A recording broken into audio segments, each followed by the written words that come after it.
Good morning everyone, welcome to the chemistry class, and in our today's class we are going to discuss about one of the very important theory that is known as Werner's theory.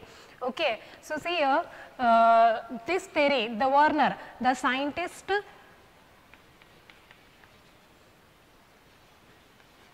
Alfred Werner, who was also known as father of coordination chemistry. He was the one who gave or who proposed this theory known as Werner's theory, and he was the first chemist who said about the structure of the coordination compounds. He only first of all gave an idea about how to draw the structure of the coordination compounds. Okay. And then this theory was proposed by him only, that is why the name itself Werner's theory. And how he did this, how the ideas came to in his mind. First of all, he took cobalt 3 chloride and it is treated with the ammonia. So, there is a formation of these certain complexes. When that complex is treated with silver nitrate, he will going to get different amounts of the AgCl precipitation. Okay. So, that I will write here shortly. He took cobalt 3 chloride and he treated it with ammonia and he got different complexes. He got different complexes, and when these complexes are treated with the silver nitrate, that is AgNO3, the different amounts of AgCl precipitation occurs. PPT I will write shortly, occurs. Okay. So, on the basis of this, he came to know that, or he came to conclusion for his theory. What is his theory? That I will explain you. First of all, he took a cobalt 3 chloride.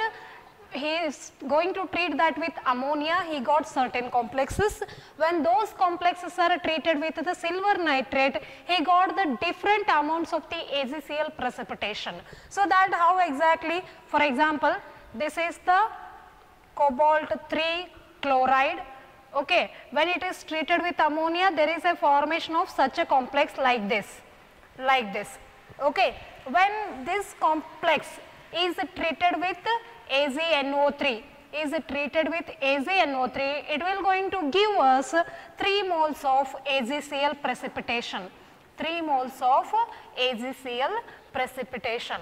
Okay, I said you different complex. In sometimes he got the complex like this. Okay, 5NH3. During that time he treated this again with AgNO3. So, here 2 moles of AgCl precipitation takes place, and then here when he took one more complex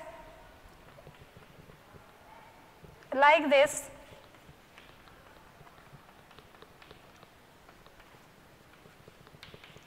he got 1 mole of AgCl. Even though in all the cases 3 chlorine are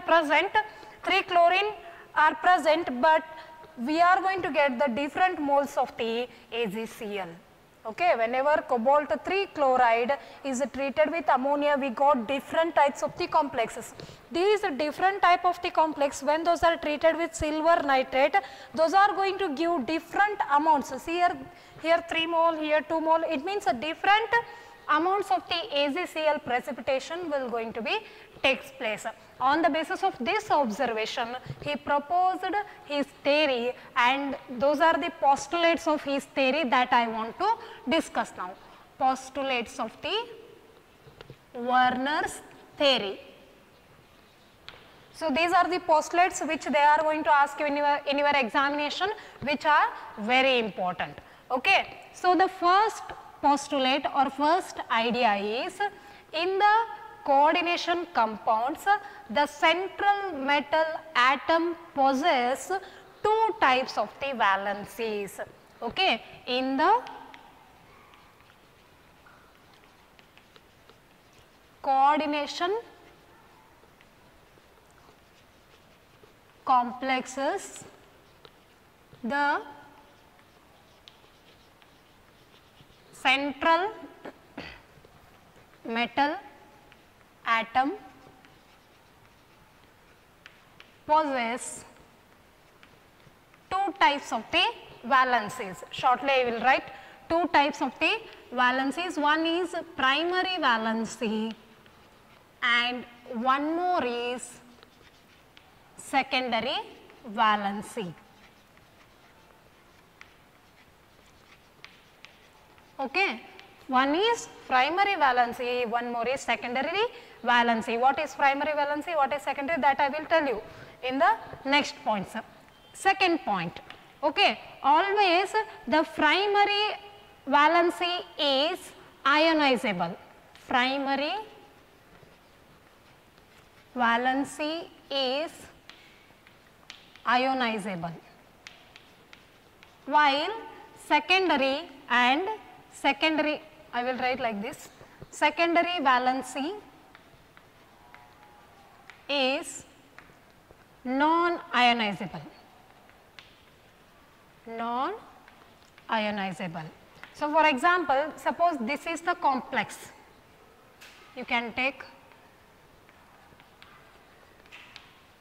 suppose this is the complex. So, when I put this in the water, how it dissociate, it will going to give 4K plus and this is minus, okay, but this bracket will not going to be ionized, only this part is ionizable, okay, only this part is ionizable, that is what we are going to say primary valency is ionizable, it can be converted into ionized, but this part remains as it is in the solution. So, secondary valency is non-ionizable, clear. So, next point. The primary valency is nothing but the charge on the central metal atom. The primary valency represent the primary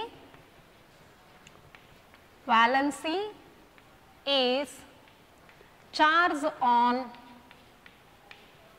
central metal ion and secondary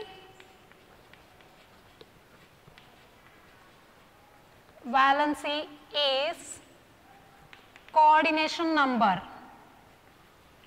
So, what is coordination number, that we have discussed already, coordination number, okay. So, the primary valency is nothing but the charge on the central metal ion and the secondary valency is the coordination number, that is how many ligands are attached to the central metal atom, that indicates the secondary valency. For better understanding, I will take one of the example here.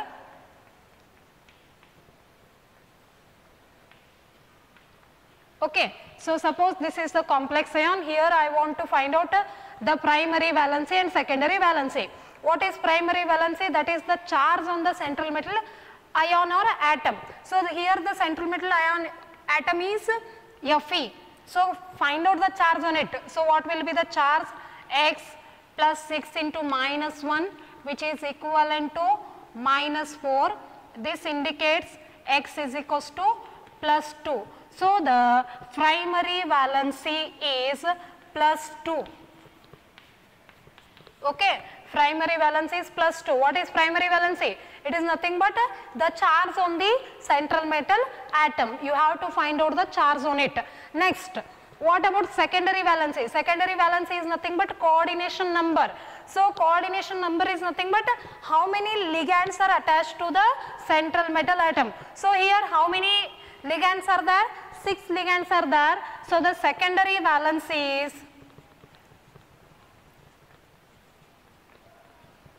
so the secondary valency is 6. Okay. This is the third point. Next, the primary valency is satisfied by negative ions. The primary valency is satisfied by negative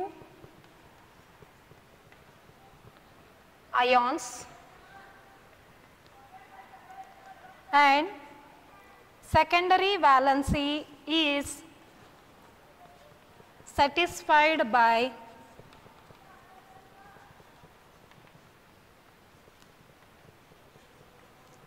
negative ions and even by neutral molecules. Okay, the primary valence is satisfied by the negative ions like Br minus, Cl minus, whereas secondary valence is even satisfied by the negative ions, along with that neutral molecules like amine, aqua, like that even it can be satisfied by the neutral molecules. So, this is the fourth point. And next one, the secondary valency is arranged, secondary valency is arranged in the space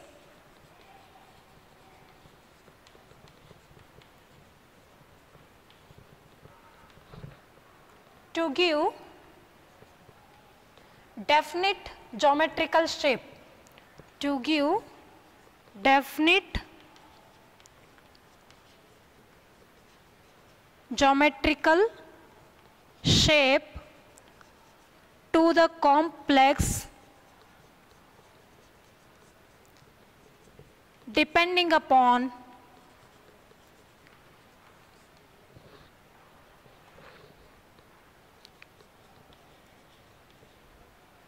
number of ligands. Okay, depending upon the number of the ligand. So, the secondary valency is arranged in the space to give the definite geometrical shape to the complex depends upon the number of ligands.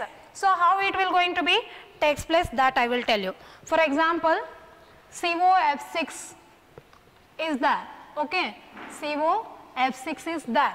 So, what happens here? Cobalt is covered by the 6 ligands like this.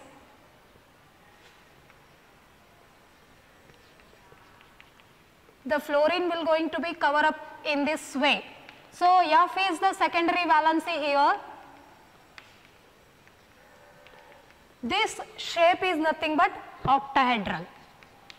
This is octahedral. So, these are the secondary valency. These secondary valencies are arranged in the space in order to give the definite geometrical shape to the complex depending upon the number of the ligands. What is the ligand here? Fluorine. F is the ligand. If there are 4 ligands, it means it might be a square planar, yes or no, or tetrahedral. If there are 6 ligands, that means that is octahedral. So, depending upon the number of the ligands, this shape, geometrical shape is predicted to the complex. So, this is the 5th point. And the last point is primary valency is non-directional. Primary valency is non-directional and indicated by or represented by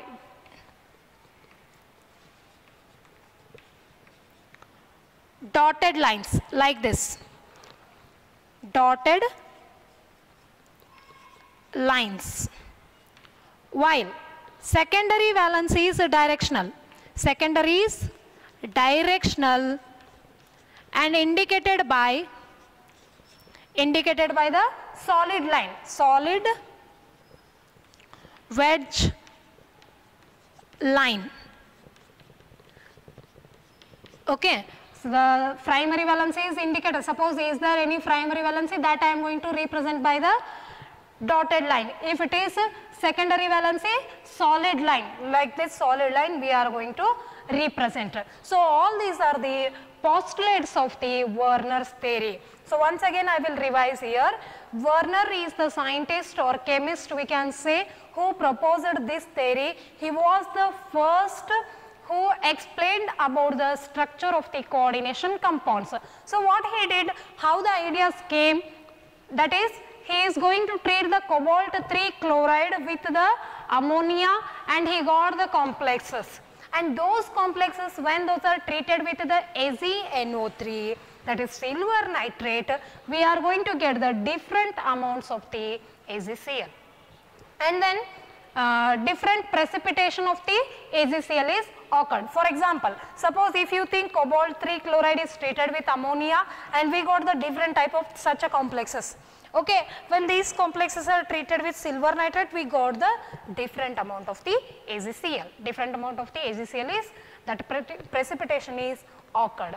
On the basis of this observation, he proposed the theory and he gave certain postulates, certain ideas which he got. So, what are those postulates? First one, in the coordination complex, the central metal atom possesses two types of the valency, that is primary valency and secondary valency.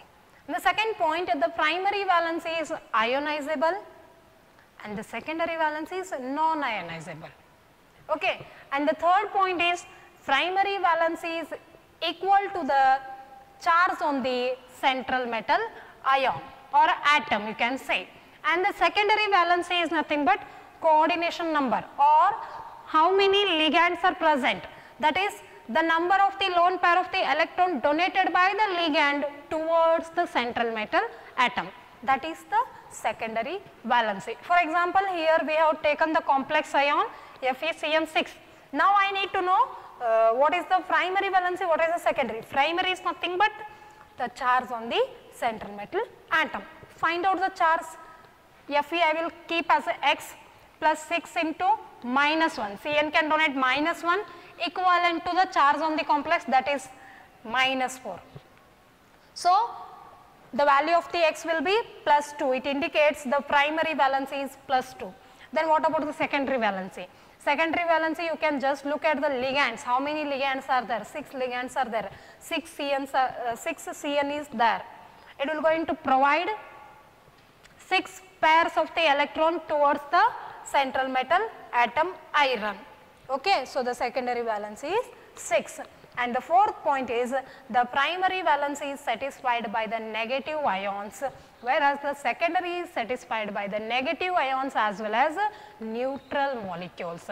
And the secondary valency is arranged in a space which can give the definite geometrical shape, and it depends upon what? Number of ligands. If 6 are there means octahedral, 4 are there means that may be tetrahedral or square planar. So, depending upon the ligands, that too secondary valency. That is why the secondary valency is arranged, that is the main role. The secondary valency is arranged in the space to give a definite geometrical shape to the complex. Okay. And the last one is the primary valency is non-directional and represented by the dotted line, whereas the secondary valency is directional, it is represented by the solid line. Suppose it has any one of the primary valency, that I am going to represent here like this, that is by dotted lines, whereas we have the secondary as a, that is secondary valency is represented by the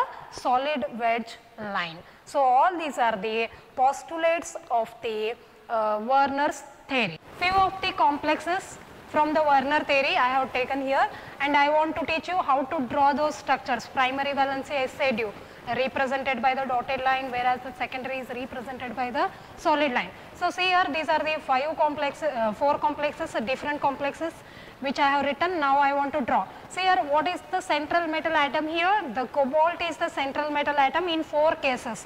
Different complexes I have taken here, and in all the cases cobalt is the central metal atom. Take cobalt at the central. Okay. Now, this is the primary valency, this is the secondary valency. How I am telling?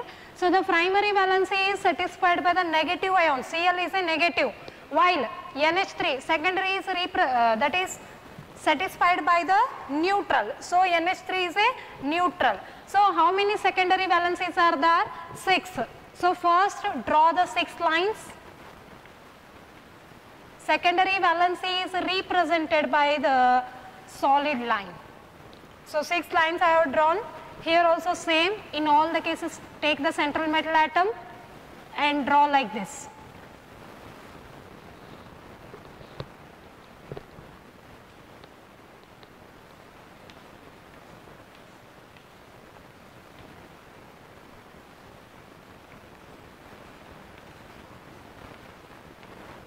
Okay.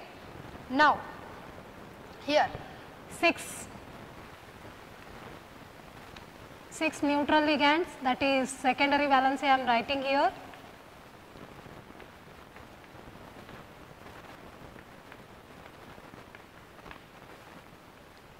Okay. Now, 3 primary ligands are that is primary valencies are remain. So, the primary valence is represented by the dotted line. So, you can take this dotted line anywhere you wish, not necessarily I am taking here only, you can take here also, no need, you can take anywhere, here or there somewhere, but 3Cl must be represented. I have represented like this. So, this is the secondary valency by the solid line, this is the primary by the dotted line. Okay. So, how the complex will be this one? The complex if I wrote means cobalt.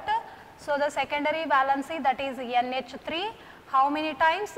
6 times, and this is the outside bracket Cl3. So, this is the complex which we can able to write in this format. Suppose if I am dissolve this one means how it will going to dissociate 3Cl minus plus CO NH3 6 times plus 3. Okay. So, it will going to dissociate, this will not going to be dissociate, only this counter ion can able to dissociate and can able to ionizable, that is what I said you. Okay. And this is non-ionizable. So, non-ionizable totally how many ions are there?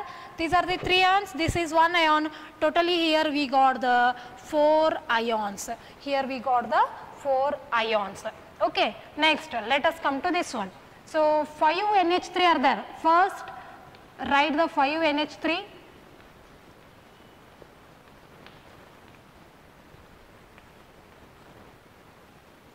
So, 5. Okay. Now, 3Cl I want to write, but already here there is a gap. So, Cl will going to cover this gap and it satisfy both the secondary and primary. So, I will even represent by the dotted line here. This Cl can satisfy both secondary as well as primary valency. That is why solid as well as a dotted line is represented. Still how many Cl are remain? 2 Cl are remain, that you can draw anywhere like this. Like this we can able to draw. Suppose if I want to write the complex like this. So, cobalt is there, how many times NH3? NH3 5 times and Cl. Okay. This acts as a secondary come inside the bracket, and then how many remained outside? Cl2 is outside. Okay. Now, if it is dissociated, how many ions will going to form here? See here, 2Cl minus plus CO NH3 5 times Cl plus 2. These are the 2 ions, this is 1 ion total here, 3 ions will going to be formed. 3 ions will going to be formed. And let us come to this point. 4 NH3 first you write.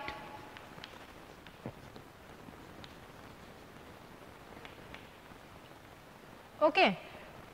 Still 2 secondary valencies are remain, that is satisfied by the Cl, but you should draw dotted line also, because these two can satisfy both secondary and primary valency. One more Cl you can attach somewhere like this. Okay. So, what will be the complex now?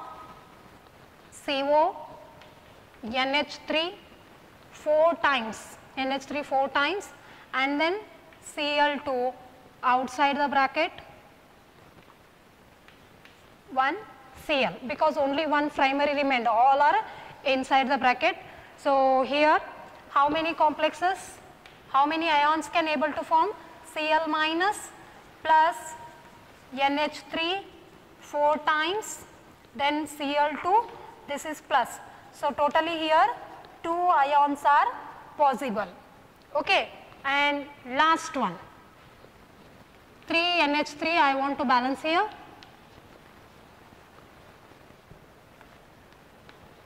And 3 Cl remain. So, but along with the dotted line. So, if I wrote the complex,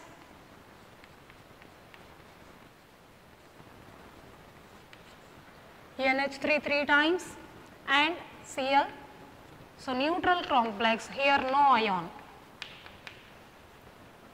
ion will going to be formed. Like this we can able to represent, that is structural representation of the primary and secondary valency. Just look at the secondary valency and draw those lines with a solid wedge line, and then the primary valency is written by the dotted lines. So, this is how we can draw the structure on the basis of the Werner's theory. So, for your one more information I want to give you here, in order to find out the conductivity, it means what is the conductivity property of these complexes. So, the conductivity depends upon the number of the ions formed. Here, how many ions are dissociated, that depends upon the conductivity. It means conductivity depends upon the number of ions. Conductivity depends upon number of ions. It means if the ions are increasing, if more ions are there, conductivity will be more. So, if you look at these examples, this is having the 4 ions. The more number of the ions, its conductivity is more as compared to the rest all.